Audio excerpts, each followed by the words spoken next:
Shalom, giving all praise to the Most High, Yahweh Bashem, Yahweh Shai, Bashem Dash.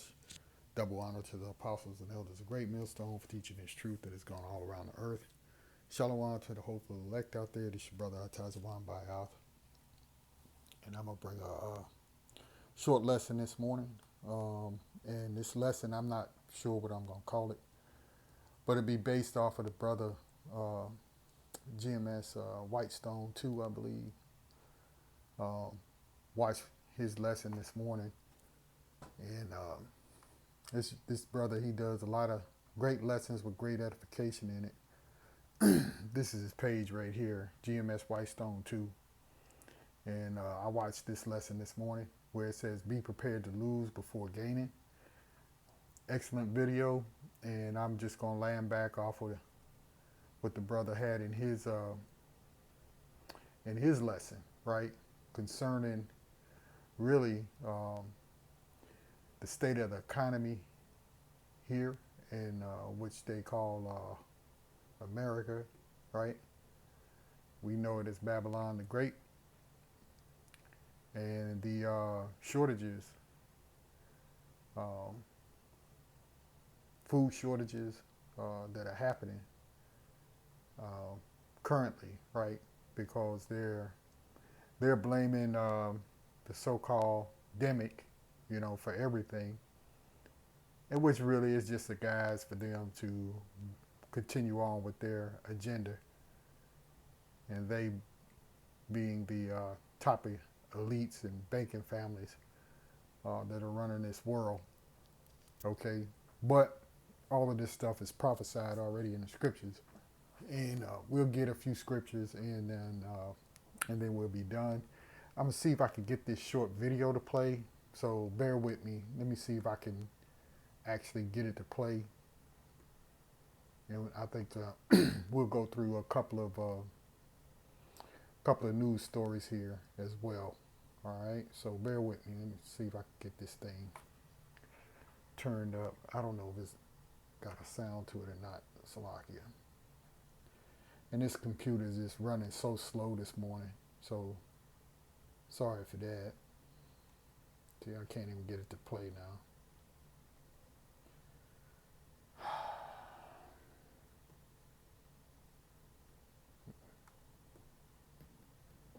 Okay, let me see if I can get it to start over. There you go.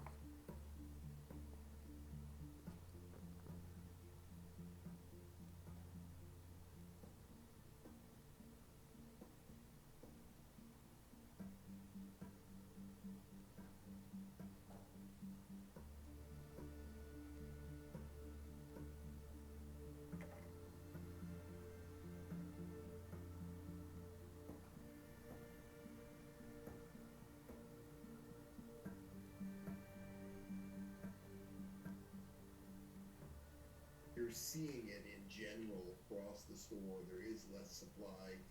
I don't know that it's category specific because I can tell you everyone we meet with, from pet food to detergent to cereal, they're all confronting the same challenges.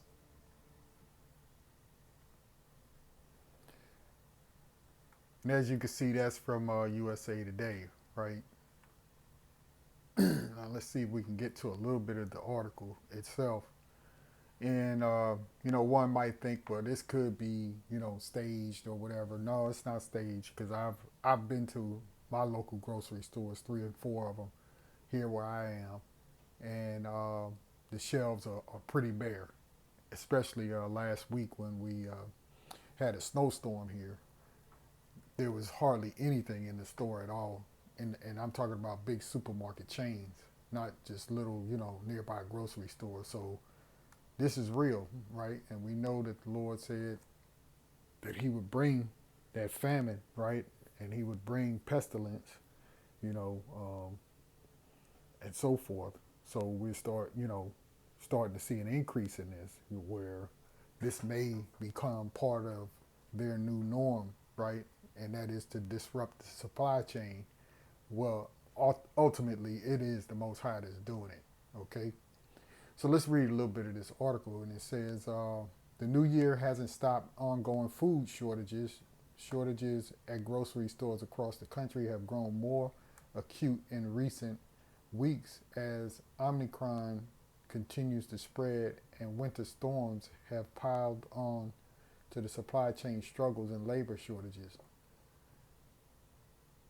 The shortages being reported nationwide are widespread, impacting produce and meats as well as packaged goods such as cereal. While items are harder to find, many also cost more with rising inflation. And yeah, that's what you're seeing now, even this week. And this week was what? The week of, today's the 12th, I believe. Um, Gas prices, regular gas prices out here in the Midwest have gone up. It's like $3.50 a gallon, $3.49, something like that yesterday. I haven't been out yet. So I don't know what it is today, if it's changed. Okay. Here it goes on and it says the consumer price index jumped 7% last year, the fastest pace since 1982. The Labor Department said Wednesday that that's up from 6.8 annually in November, which was also a nearly 4-decade high. You see, so inflation is here. Okay, they're not yet set to call it hyperinflation, but we know that's part of this. Okay, um, let's see what else we can get out of this.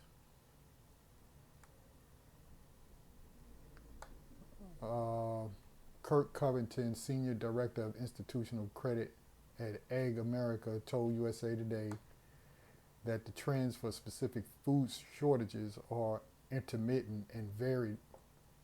Shortages depend. This thing is acting crazy. Forgive me. Shortages depend on the item, store, and region of the country, Covington said. Shortages can be driven by supply chain issues, consumer behavior, which we know that's not what it is because people always want whatever it is they want. They buy what they like. So it's not like people just decide they love Captain Crunch cereal, but now all of a sudden they don't like it so much, and so now they're not going to buy it anymore. Consumers' habits don't change like that. You know, or environmental factors. So it's hard to pinpoint what will be affected next. And that is going to be hard because you don't know what these devils are going to do just at this minute. Okay. And it goes on here for the CV19 as the world. Look at this thing. Ain't nothing but Satan. Ain't nothing but Satan. Salakia. See, we can go back and get it.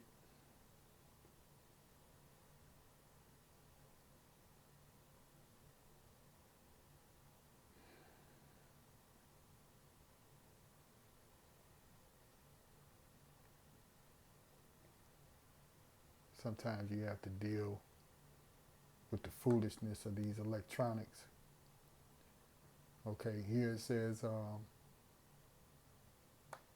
as the world reaches the 2-year mark of CV19 pandemic, more items are becoming scarce because of the global supply chain disruptions, which they created the disruptions. And as we've always said, of course, it's the Most High that's doing it, such as congestion at ports and shortages of truck drivers and service workers. Part of the scarcity consumers are seeing on store shelves is due to pandemic trends that never abated and are exacerbated by Omicron. Americans are eating at home more than they used to, especially since offices and some schools remain closed. Okay. So anyway, that's part of that article. Okay. And we know that when we see these things, that these are part of the times that are prophesied in the scriptures.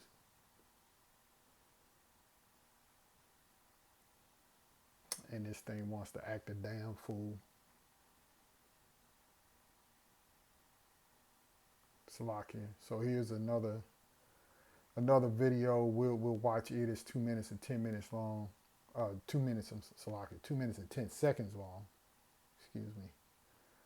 All right, let's see if we can get this one to play.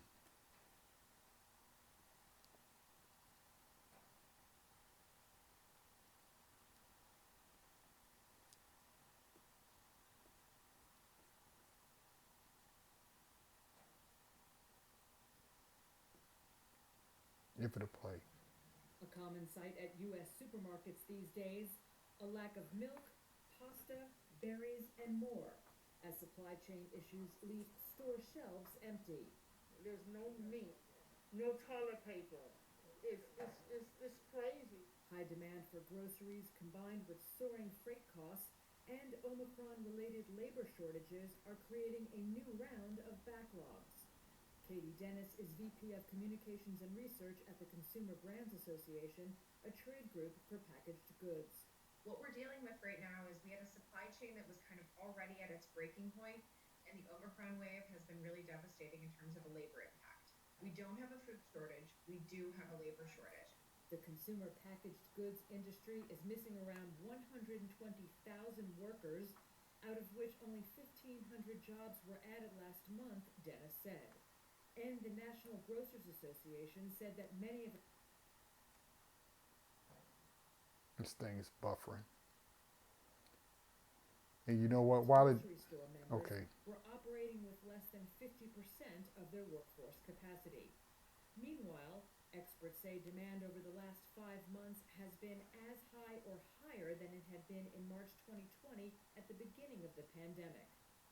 Growers of perishable produce across the West Coast say they are paying nearly triple pre-pandemic trucking rates to ship things like lettuce and berries before they spoil. Warren Briggs left his market just outside of Washington, D.C. with far less than what was on his shopping list. And I went to get some bananas in there. It's just 4 or 5 bananas. There's been no salads for 2 weeks. And so, you look around and you go to places and there's nothing there. It's just, we just never had this before. The CEO of Conagra Brands, and Jake is just totally in the dark. They don't know what's happening. maker of Bird's Eye frozen vegetables, told investors last week that supplies from its U.S. plants could be constrained for at least the next month, while Albertsons CEO said he expects the supermarket chain to confront more supply chain challenges over the next 4 to 6 weeks. So there you have it, right? So we see that everything is disrupted, all right? So let's get a few scriptures, and then we'll shut it down. We'll be done. So this is Matthew 24. We'll jump in right here, verse 4. And it reads, And Yahushua answered and said unto them, Take heed that no man deceive you, for many shall come in my name, saying that I am Hamashiach, and shall deceive many. And ye shall hear of wars and rumors of wars. And aren't we hearing about all of this? Aren't there a whole bunch of people out there now who are teaching heresies, right? And aren't we hearing about wars and rumors of wars? Now that's been going on for a long, long time. But when you think about it, all of these things are happening all at once, okay? All at once. Verse 6 again, and ye shall hear of wars and rumors of wars. See that ye be not troubled, for all these things must come to pass, but the end is not yet. For nation shall rise against nation, and kingdom against kingdom, and there shall be what? Famines and pestilences. Isn't that what the 2 articles were just talking about? They're blaming it on the CB19, this variant, that variant, which is causing what? Gridlock, which is causing products and services not to be given to the people, which is creating a famine, right? And earthquakes in diverse places. All these what are the beginning of sorrows. It's not the end of the sorrows. This is just the beginning. And there's going to be hell on earth, okay? Literally, speaking. I mean, people are going to lose their fucking minds when this shit really, really goes down. All right? And that's why this truth is so important, for you to understand this truth. As it says at the top, this is 2 Timothy 3, it says difficult times will come, and we'll just grab the first verse. which reads, "This know also," right, "that in the last days perilous times shall come." Okay, we know that these times are on the way. And in fact, it's not perilous at this point because people are still able to get food to some degree. People are still able to go to work to some degree.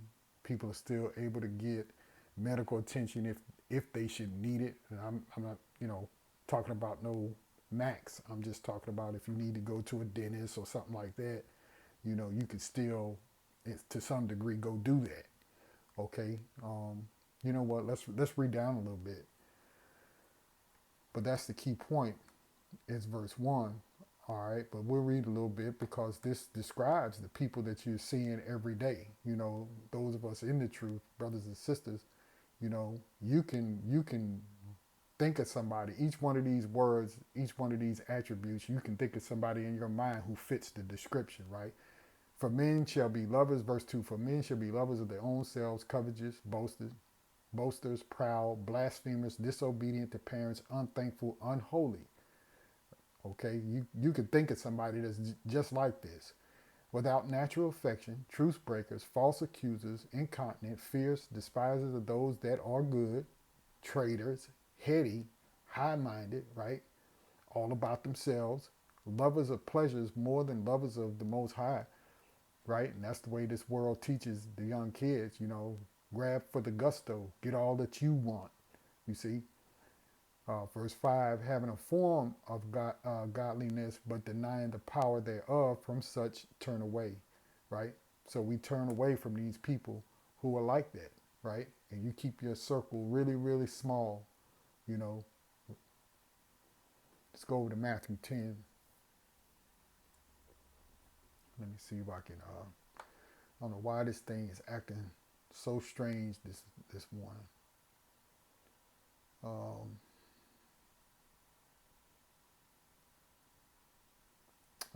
Let me see here. Yeah, I think I wanted to start right here at verse 34. Matthew 10 to 34. And it reads, think not that I am come to send peace on earth. See how, man, I'm going to tell you, boy, this is freaking Satan, man.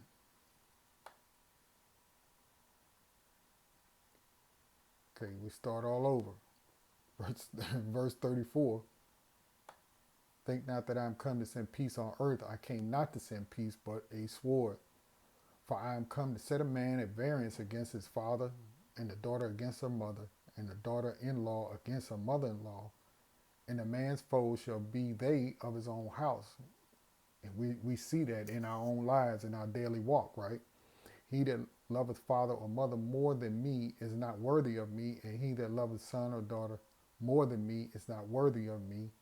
And he that taketh not his cross and follow after me is not worthy of me. He that findeth his life shall lose it, and he that loseth his life for my sake shall find it. And that's what we're living for. We're living for Yahweh Hashem Yahushai now, right? This life is just going to pass away. And Lord willing, we get out of here soon, okay? So let's look at Matthew 16 and 24. And right at the top, it says discipleship is costly. Okay, so you lose what you thought you wanted in this life. You give it up, okay, to follow the Lord, the truth.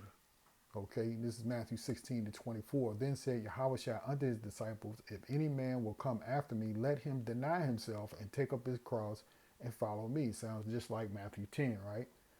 For whosoever will save his life shall lose it, and whosoever will lose his life for my sake shall find it. For what is a man profited if he shall gain the whole world and lose his own soul? Or what shall a man give in exchange for his soul? For the Son of Man shall come in the glory of his Father with his angels, and then he shall reward every man according to his works. And we hope we get rewarded according to our good works, that we're doing. Okay, that the Lord will remember us, redeem us, save us, deliver us from this wicked place. Okay, And you're seeing all the signs and stresses of a nation that's about ready to fall. All right. So let's go over to 2nd Esdras 16. We're jumping right there, verse 11, and it reads, "The Lord shall threaten, and who shall not be utterly beaten to powder at his presence?" Right. The Lord said he's going to return. Okay. "The earth quaketh, and the foundations thereof," and the foundation of this society is shook right now. Okay. If you want to say it like that. Okay. Because we know the earth abideth forever. Okay.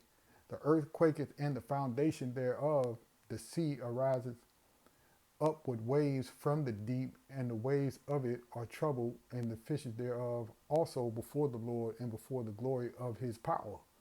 For strong is his right hand that bendeth the bow, his arrows that he shooteth are sharp, and shall not miss when they begin to be shot into the ends of the world." Right? The destruction that's coming to this place. Okay? By way of nuclear destruction, nuclear war, the chariots showing up, lasers being shot, all chaos, all hell breaking loose. Okay? "Behold, the plagues are sent, and shall not return again until they come upon the earth. The fire is kindled, and the fire is getting ready. Okay? It's ready, like when you start up a barbecue, okay? You don't just light the fire and then throw the meat on it, right? You kindle that fire, you let it get good and hot, let it get ready. You see? "The fire is kindled, and shall not be put out till it consume the foundation of the earth.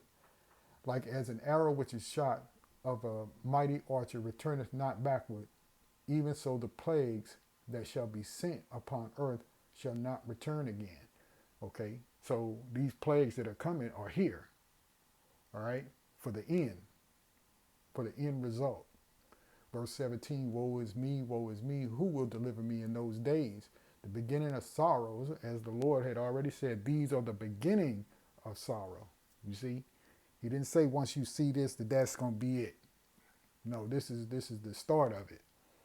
"The beginnings of sorrows and great mournings, the beginning of famine, and what comes with famine, and great death. The beginning of wars, and the powers shall stand in fear, the beginning of evils. What shall I do when these evils shall come? Behold, famine and plague, tribulation and anguish." Yeah, Jacob's trouble, okay, which is going to be that tribulation and anguish, "are sent as scourges for amendment.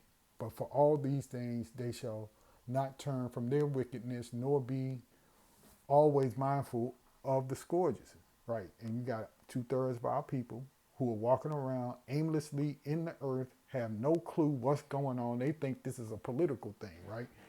They think that this is some mysterious thing. All right? So they're dead, as what's the term, dead man walking. Okay? Verse 21, "But victuals shall be so good cheap upon the earth that they shall think themselves to be in good case." Right? Jake still can go to the store. He can still buy his stuff if he can find it. Right? Like that one Jake said, he was looking for bananas. He could buy the bananas, but they didn't have them. Okay? So the food is cheap enough for him to buy it, but he can't find it.